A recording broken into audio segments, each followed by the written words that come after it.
Welcome to our Google Plus Hangout.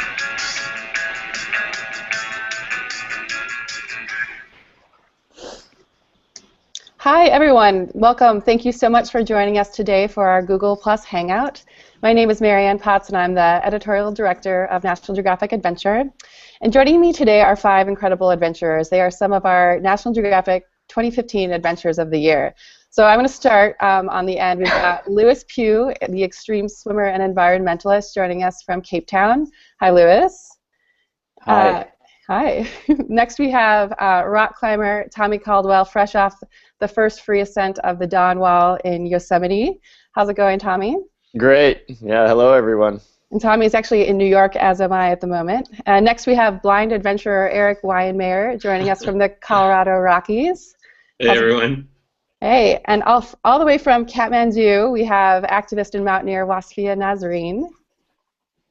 Hello. Hello. And then also in New York, Will Gadd, who, among many things, paragliding, ice climbing, just made the first ascent of Niagara Falls this week. Hi, Will. Hey, how's it going? It's funny. We made you all Adventures of the Year for things you'd already done, and yet you keep continuing to do more great things. Clearly, you're very busy. I'd also like to say a special hello to the first graders in Brooklyn, Michigan, who are tuning in today. We're so happy to have you. So first, let me tell you a little bit about the Adventures of the Year. And while I do that, please feel free to submit your questions over social media. You can use the hashtag ADVofYearChat, and we will feed them into our Hangout. So we've been naming Adventures of the Year for 10 years now. We're looking for the most inspiring stories that touch on exploration, adventure sports, conservation, and humanitarianism. We're looking for people who are committed to big dreams, so you can see why we picked these people here. We want people who show us how to better understand the world around us and also challenge the status quo and push the limits. So we weren't able to have everyone with us here today, but we will hope that you'll go online and read everyone's stories. We've got Uli Steck, Kit Delorier, the filmmakers who made Damnation, Liz Clark, who was supposed to be with us but had some weather difficulties out in the South Pacific on her sailboat, and also Lonnie Bedwell, who's actually receiving an award today, and Gavin McClurg, plus the unforgettable Alexander Doba. So go online. You have 2 days left to vote for the People's Choice Adventure of the Year. We've actually received more than 400,000 votes. Each of you has 2 votes left, so please use them wisely. All right. So now for some questions.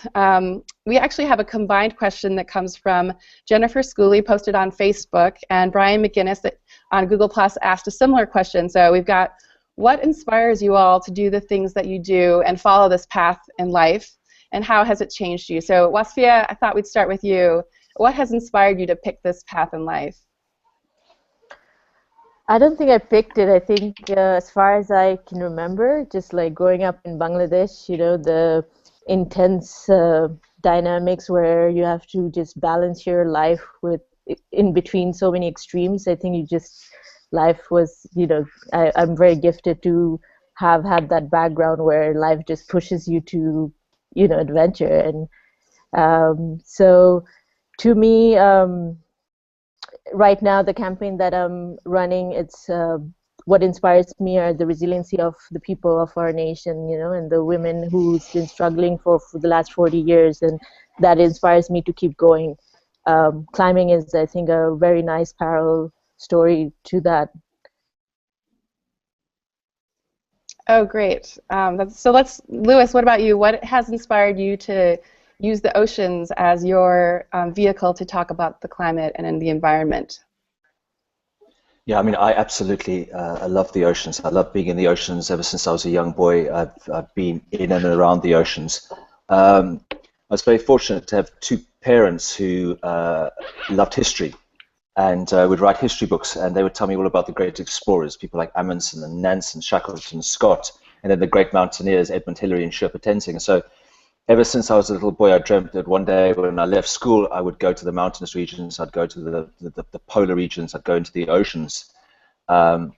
Instead, I became a lawyer, and I was a maritime lawyer. And then one day, I was standing outside St. Paul's Cathedral, the big cathedral in central London, and I had a conversation with a very, very close friend of mine called David Becker, and he said to me, well, I said to him, I said, David, I've been working in this law firm for a long time, but I just, you know, I'd love to go to the Arctic and to the Antarctic. And he said to me, he said something which changed my life. He said, Lewis, he said, it is so important that you follow your own dreams in life, because if you don't, you'll be following somebody else's. And he said to me, and he said, imagine if getting all the way to the end of your life and realizing I've just been following somebody else's dreams. And so I went off to the Arctic, and it set off a series of events that literally sort of changed my life. I saw the way this place was changing. You know, every year, seeing the sea ice getting thinner and thinner, and less and less. And then I'd done a lot of swimming as a kid, and then I decided I want to go to the North Pole. I want to go to the most northern place in the world and try and do a swim there to really hopefully shake the lapels of world leaders, get them to understand how serious the situation is. Because in 2005 and 2006, so much of the sea ice had melted. And now every year I try to do another big swim, a big adventure to highlight what's happening to our oceans. Yeah, that's great. So with the 7 Seas swim that you did this summer, what was the most inspiring thing that you saw? Oh, you know, I meet a lot during the swims. You meet so many people who come and try and help you, and it's amazing. You arrive in a town, and you've got to find a boat, and then you're going to be swimming across a sea, and just ordinary folk who come out of the woodwork to come and help you. It's amazing. I'll never forget in the Red Sea, just especially in the Red Sea and in the Arabian Sea, was truly outstanding. Oh, great. Tommy, what about you? Lewis hit on following your own dreams. Is that something that resonates with you? Yeah, I mean, it definitely does. For me, it's kind of a question of just answering questions and being curious and just trying to figure out what we are capable of. And then also, you know, living in the mountains the way we do has a way of creating this real intimate relationship, both between you and the mountains, but between you and the other people that you go on these adventures with. And that's one of my favorite parts. I feel really, really close and fortunate every day to be doing what I get to do. So I just keep on doing it. Yeah. Well, actually, speaking of relationships, Eric, as a blind person going on adventures, you clearly have a lot of close relationships with people who go on the adventures with you. Yeah, definitely. I've met amazing people over the years. That's been really one of the fun parts. You know, I went blind when I was 13, just before my freshman year in high school. So that was a big, you know, shock. Obviously, sitting in the cafeteria and, you know, at a table and listening to all the excitement and laughter and food fights passing me by, and you know, I wanted to be a part of all that. You know, I didn't want to be sitting on the sidelines listening to life go by. And so getting out there and, you know, kayaking and climbing and being around the world, getting to climb. I got to climb a little bit with Will a few years ago, and I mean, that's just been such a thrill to be there. And it's definitely meeting people like Lonnie Bedwell, who's also blind like me, who's a phenomenal kayaker. We call him the lawn dart because he likes to be sent into the biggest holes. And so when you're blind, you're definitely doing a lot of things together as a community, you know, and you're trusting each other, like most adventure, but maybe even a little bit more intensely, you know, having a kayaking guide who's yelling directions through a high-tech radio, and you know, you have like a split second to make the command to get that right, or you're maybe going to get hammered. So definitely the relationships you build are really, really powerful, and I think that's one of the huge motivators for me. Oh, great.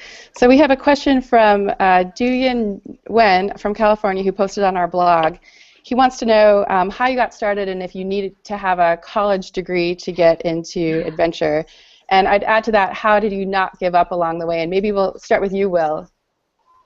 I don't think a college degree is really a necessity for getting into adventure, but college sure is a great place to go and have some adventures. You know, you've got a lot of time, and if you're cunning, they'll sometimes give you money to go on adventures, which is what I did at my school. I was head of this outdoor program, and they'd give us a van and money to go out and have adventures. So I was really lucky that way. So I don't think it's a necessity to have that, but if you could make it work for you, it could be fun. And many of the skills that I learned in school, such as writing and speaking, if you can't write, then you can't write these proposals and say, hey, I would like a whole whack of money to go and do something completely ridiculous, and could I please have it? So you gotta develop all these skills in speaking, and I was on my like debate team, so that taught me how to argue and things like that. So plus it was a lot of fun in college, so I highly recommend it. You should go. Well, actually, we had a question related to that from Alex Gill in the UK, who posted, is it important to have photography or film coverage when you go out on an adventure? What do you all think about that? I suppose I might toss that one to Will, actually, again, because we just saw your photos from Niagara Falls. And so for those of you who maybe haven't heard the news yet, Will and a friend just made the first ascent of Niagara Falls, one of the most iconic waterfalls in the world. And also, it's not very frozen. But you had some people there to document it. Is that an important part of being a successful adventurer and telling a good story? I do all these sports because I love them, probably like everybody who's on this panel here, and they're all my heroes. Any one of these people are incredibly rad, so better question for them in some ways. But I do these sports because I love them, but my job is also and sometimes to document them and share them. And I break it down into that. When I go out skiing with my friends in the mountains for the day, we kind of have a rule. It's like no GoPros. We just go out there and go at it because we're there to hang out and enjoy the mountains together. And then if I'm doing an adventure like climbing Niagara Falls that has maybe a wider audience possible, then I'm also there to make a film. But I try and separate those two things. And a lot of times they're two different things, and one can get in the way of the other. Or you can share something really cool with a lot of people and maybe change some perceptions and show off your sport in a different way, and maybe have an impact as Lewis does on the wider world, and that's pretty cool. Oh, great. Well, we just got a new question from Ria Shalini on Google+, who says, when you're at the point of giving up, what are the things that help keep you moving?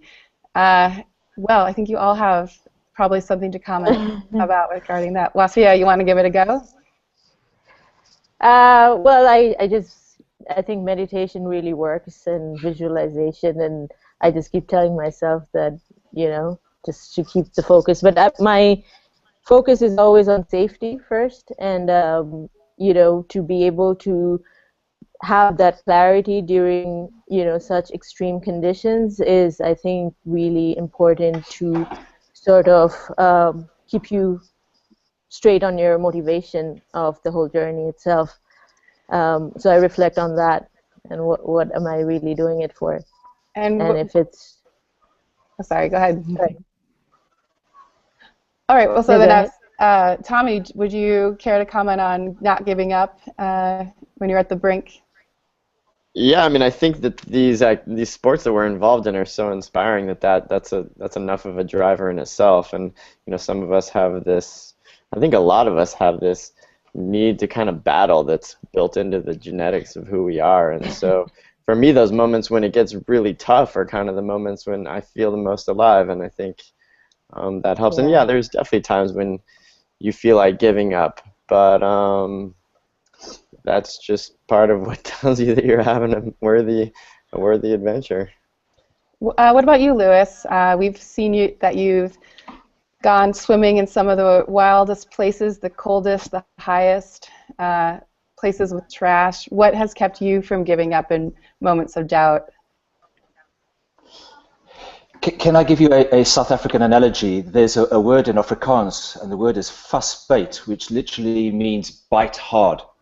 And it's a wonderful word. The only way I can describe it is that you imagine in the African veld a lioness running after a wildebeest, and she runs after that wildebeest, and then she grabs it, and then she holds on underneath its neck, and she's holding on, and she's biting very, very hard. And she has got to be so careful because of the horns of the wildebeest, because of the feet of the wildebeest, and that wildebeest is fighting for its life. They are both fighting for their own lives. There's no social security on the veld in Africa. Okay, and they are doing that. That lioness is doing that, and she is holding on until another lioness jumps on the top, and eventually they'll bring that wildebeest down. They do it because they have to do it, because they have to feed their cubs. They're doing it because they have to survive. Now, when things really get tough, and you know, the world is divided between pioneers and followers. You're either a pioneer or you're a follower. And when you're pioneering, you know, a mountain, as some of these other people are doing, and you're not sure what's going to happen, the only way you can have that fuss bait, in my view, is if you focus entirely on your purpose.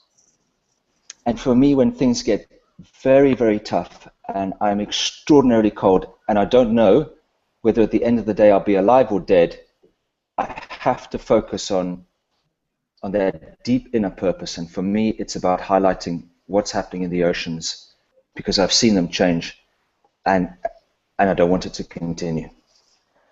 Yeah, so Eric, in terms of that deep purpose pulling you forward, when you're out, whether it's climbing Everest or in this case, kayaking down the Colorado River without vision even to guide your way, you must really have that inner commitment as well. I think it is an inner commitment.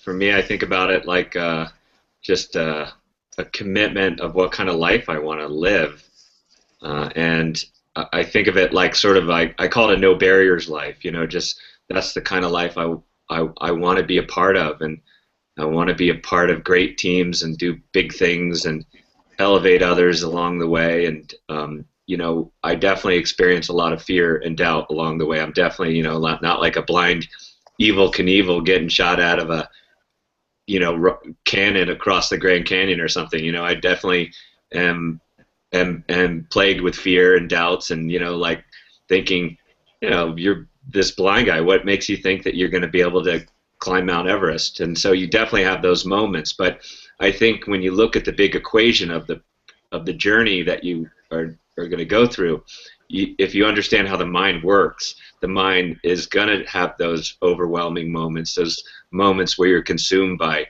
you know, just maybe on the border of thinking that you're not going to be able to complete this. And you just have to understand that that's the way, that's part of the journey, and you embrace that. I'm not doing it for, you know, the fear or the doubt, or because I'm an adrenaline junkie. I don't drive on that. What I drive on is at the end of the, you know, along the way and at the end of the process, you have these wonderful gifts that you're given, and you have to kind of fight through that other stuff to get to the gifts. Oh, yeah, I mean, that's really inspiring. I have a question here that came in for Tommy. Andrew Webb on Google+. This actually came in for Tommy, but it works for, I'm guessing, all of you. We've got Andrew Webb who says, I have a very simple question for you. Do you drink coffee, and how do you drink coffee when you're up on a big wall adventure climb? And is it different than when you're in your regular life? And I'm just guessing all of you have some kind of preference for caffeine at certain times or another. I'm drinking coffee right now. Yeah, I have a funny relationship with coffee, actually. I really love it when I'm home, and more for the caffeine kick than anything else. And then when I'm out adventuring, a lot of times I stop doing it because I'm already so stimulated that coffee kind of puts me over the top. I still do have a small cup of coffee in the mornings when I'm out adventuring, just for the ritual of it. But yeah, for me, it's all about controlling the energy level. Mm-hmm. Anyone else? Any field rituals? Kind of same with me too. Like, I can't handle coffee in the mountains. It makes me very jittery. But normal life, in civilization, I take it. But I drink a lot of mate up in the mountains, and it's like summit power drink. I highly recommend it. Related to that, we have Eileen Benequez on Google+ asks about what you all eat when you're on adventure. She wonders if it's cookies, but I'm guessing it might not be. But what are your kind of go-to adventure foods that you look forward to? Will? Oh boy, I pretty much eat everything. Leslie is laughing because we've been out together in the mountains and she's seen the carnage that can ensue. But I don't think, I mean, the great thing about these sports is you're active and you're switched on and you're outside and you're burning so much juice that you can pretty much eat anything that you want. And it tends to skew toward the high-fat side of the world when you're out in really cold temperatures. And I run better on sugar and other situations. And yeah, I'd be kind of lying if I didn't say that there might be the odd Red Bull in there on most days also. So that's my coffee substitute. Sounds good. I think along the same line of questioning, we got some questions about training. And Vincent Casilio on Google Plus wanted to know how you train for what you do. And also, please remember to send us some questions, tag them ADV of your chat, and we'll try to feed them in. But so back to the training, Lewis, I know for some of the Arctic swims, you've done some really incredible training to make your body tolerant of the freezing water and wearing really just a bathing suit. How do you do your training? So it very much depends on what type of swim I'm doing. So the media all follow the swims which I do in the polar regions. Unless there's a possibility that a polar bear is going to grab you, you're going to die of cold. They generally don't cover the swims which I do around the equators. But the equatorial swims which I do in warm water, I'm very lean. I'm about 85 kgs. I'm about to embark on by far the hardest and coldest series of swims I've ever undertaken, and I will be 105 kgs. So over a period of 2 months, I've gone from 85 up to 105 kgs. And I eat loads of ice cream. And I just have to pack on that weight. And I then train. You have to train in the conditions in which you're going to battle. And so we build a special swimming pool here in Cape Town. We fill it with 1.5 tons of ice every day. And I get in there and I train. And it's pretty miserable, but it's absolutely necessary. Because if it's tough here in Cape Town, it's going to be extraordinarily tough in the Arctic or in the Himalayas or in Antarctica, wherever I'm swimming. Well, and Tommy, how about you? What about the strength you needed to stay for so many days on El Cap for the Dawn Wall? I mean, I train a lot. For the past 6 years, I kind of reformatted my life in a way to give me the best chance of success on this thing, and that means the hard part is actually kind of the off season between the climbs. And in this case, the Dawn Wall specifically was so much about like finger skin that I wasn't climbing that much compared to how I usually do. But I think that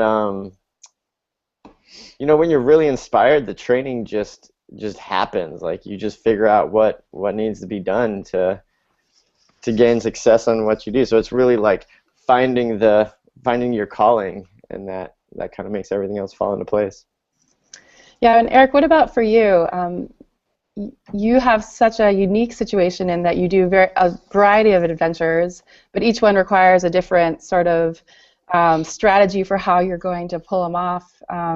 Whether it's kayaking or mountaineering, you have to have a different system in place to make sure that you safely can get them done. How do you approach training?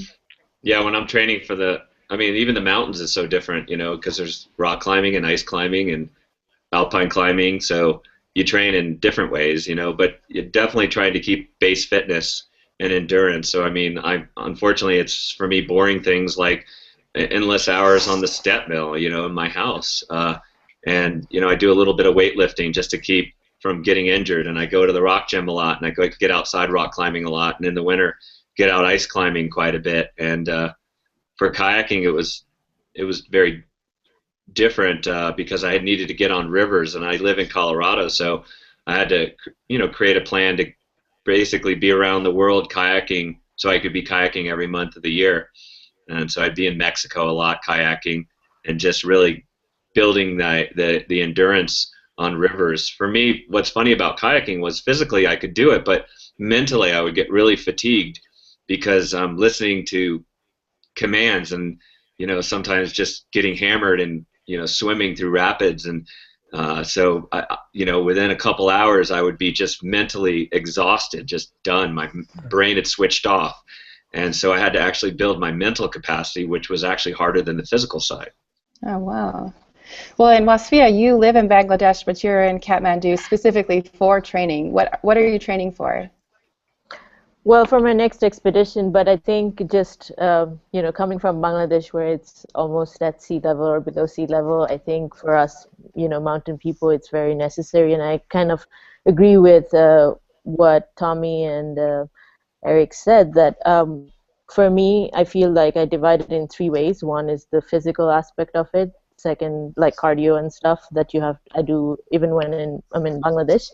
But second is survival skills, and so that's why I live half my life in Nepal, just like being at high altitude and living with the conditions, survival skills. And the third, I would say, the mental training, and do a lot of meditation and yoga to keep me sane, to balance everything. That's great. Well, so we have heard from the first graders in Michigan, and Elena Ellison has submitted their question, and I think we should just jump to it. The first graders would like to know what you would say to show that anything is possible. So who wants to go first? Well, I'll take a crack. Or no, I'll take a crack at that one first. I mean, I think this whole idea that anything is possible is a great idea, but it's important to figure out what the steps are to get somewhere and to actually make things happen versus just dream about them. If you want to be really good at anything, you have to go, right, how do I get there? So if you're a first grader out there and you want to do whatever it is you want to do, you have to figure out that first little step and then take it and keep building at it and keep building at it. And that's how these things happen. They're not like, one day I'm going to do something really cool. I'm going to do this next little bit. I'm going to get good at it. It's incremental. And do it because you love it. And like Alan Watts said, you do something beautiful that you really love, then you'll be obsessive and compulsive and you'll get into it and it'll suck you into the flow that takes you there. Or you could be something that you're kind of good at and do all right at. So all you first graders, go get it. Whatever that first small step is, good luck. I think that's awesome. Does anyone else have any advice on following dreams? I like what Will said a lot. This is Eric, and I think, it's anything is possible is a wonderful motivational statement. But maybe if that were totally true, I'd be racing NASCAR, and I'm not. There are a few limits, to be quite honest. Technology maybe will solve some of those things, but as Will said, what you do is you attack those challenges head on. And I find that sometimes when you attack things head on in the right way, it kind of releases this energy. You get energized by that challenge, and it enables you to drive through that challenge and wind up in a new place. And you're in this new place. I guess that's called a breakthrough. And you're like, wow, I can't believe I'm here when before I was there. And so you just keep having those, incremental moments moving forward, and then a few breakthroughs along the way, and you wind up in a new place, and you're really proud of yourself. So yeah, keep attacking. Tom, what about for you? We've seen Fitz is a big presence on some of your expeditions. I'm sure, and tell us a little bit about how you approach guiding him through his decisions in life.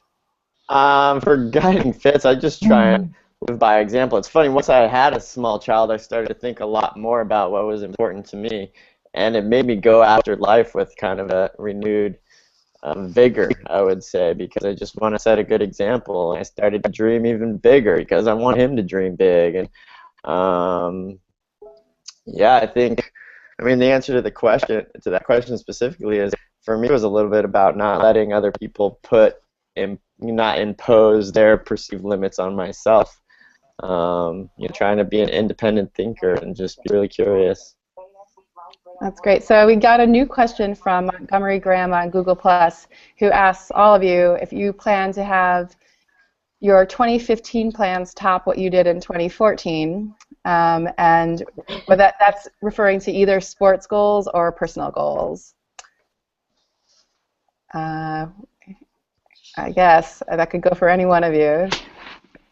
It's gonna be a lousy year. This is Eric. I never go into the next year thinking I'm going to top the last year. I never do that, you know, because I think that's dangerous terrain. You know, it's not just like I did something hard this year, I got to do something harder next year. I think that kind of thinking gets you killed maybe. So I think what I think about is what's personally going to be challenging and fulfilling in this part of my life. You know, how do I sort of how do I take the next step that's going to help me grow and evolve as a human being, as an adventurer. For me, a lot of my goals aren't even physical. They're building this movement of people that, you know, kind of embrace the right kind of mindset and don't let themselves get pushed to the sidelines and sit there waiting for opportunities, but they really embrace the right kind of mindset. We come together year after year in these events and talk about how to break through barriers and kind of how we be proactive in our lives. So I think the exciting part of life is that it is a journey, even though that's a bit of a cliche, and you just kind of challenge yourself in the way that's right at that time of your life. Well, in Wasvia, we know that you have your 7th summit coming up, so that's a big thing, Karsten's Pyramid for 2015, but you also have your program for women and girls that you're making strides on. What's going on with that? Well, Karsten's Pyramid, I've been trying to climb it for the last 3 years. There are some technical difficulties with Bangladesh and Indonesia, which is occupying, you know, West Papua, where the mountain is. But we've finally, you know, made a breakthrough, and we're finally going. So it's very exciting. But who I'm climbing with is setting a new route.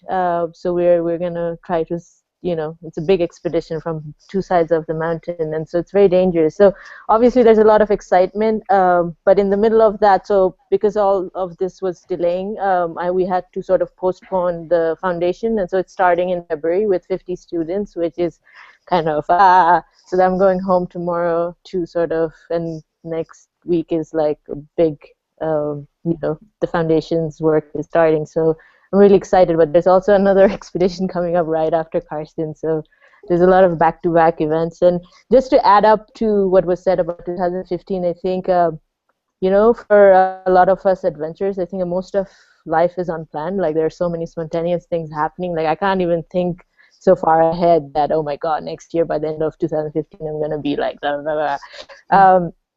So I think it's very important to live at the moment and take lessons from, you know, the journey itself, and not just focus on the summit, and just remain mindful of that.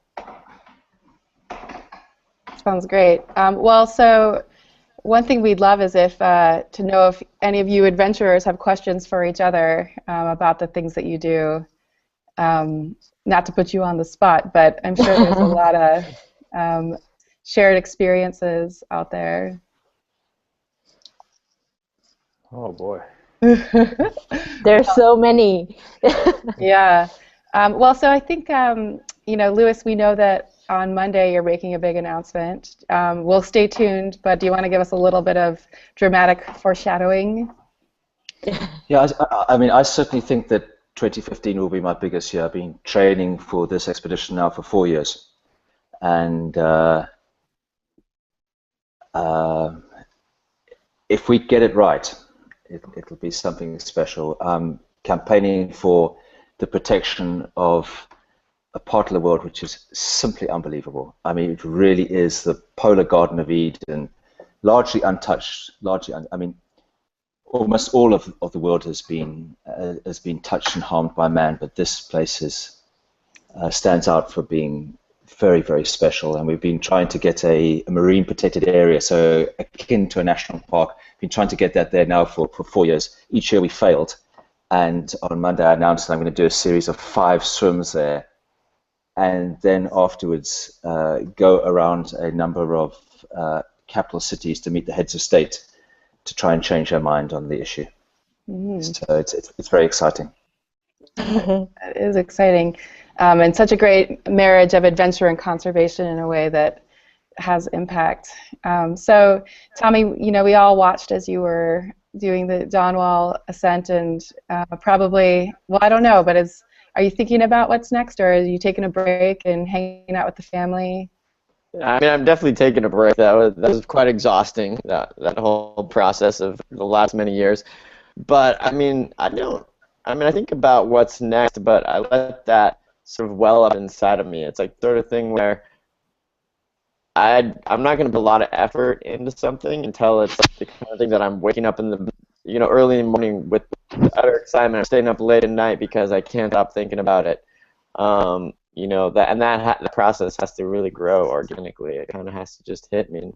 To find what's next is really a matter of being true to yourself. So it's hard to really plan that out ahead of time. For me, it just kind of has to hit naturally.